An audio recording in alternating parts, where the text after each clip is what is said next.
সকালবেলা মেকআপ করে আসছে, রঙর ওই জলের কলকল আওয়াজ। তো এটাও রেকর্ড করেই দিতেছি। তুমি কোথায়? এদিকে এসো।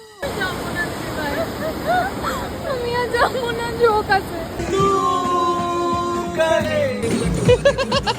হাজারো ব্যস্ততার মাঝে যখন একদিনও ফাঁকা সময় পাওয়া যায়, মনে হয় যেন কোথাও পাহাড়, নদী, জঙ্গলে চলে যাই নিজেদের ক্লান্ত মনকে একটু বিশ্রাম দিতে। হ্যালো এভরিওয়ান, আমি Disha. Welcome to my another video. হ্যাঁ, আমি জানি একটু আগেই যে কথাগুলো বললাম আমার মতো অনেকেই এটা এগ্রি করবে।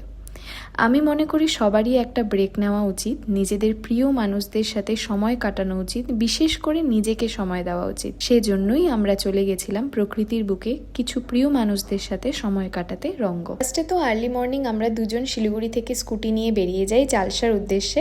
দেন ওখানে আমাদের জন্য অপেক্ষা করে গুনগুন আর বরদাদা, মানে আমার বোন আর সমীরণ, যাকে তোমরা অনেকেই চেনো। আর তারপরই স্টার্ট হয় আমাদের আসল জার্নি। গড়বা না করে বৃষ্টির মধ্যেও বাড়িতে বলছিল যেও না পাহাড়ে, তাও আমরা কি আর কারো কথা শুনি? বেরিয়ে গেলাম পাহাড়ের উদ্দেশ্যে।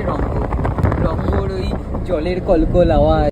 এরপরেই লাগে আমাদের প্রচণ্ড ভুক, আর সেই ভুক মেটাতেই আমরা খেয়ে নিই পাহাড়ো বালি স্পাইসি ম্যাগি আর সানি সাইড আপ, যাকে বলে ডিমের পোচ। আর পাহাড়ে গিয়ে যদি এরকম একটা ওয়েদার পাও তাহলে তো আর কোনো কথাই নেই। গুনগুন ছাতাটা নিয়ে বেরো। এই সামনে ওই জুই ছাতাটা নে। তো এটাও রেকর্ড করেই দিতেছি।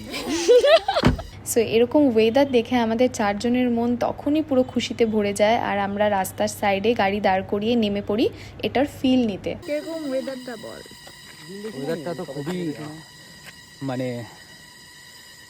এরপর আমরা কোথায় গেলাম, কি কি করলাম সেটা দেখতে হলে stay tune for next part. By.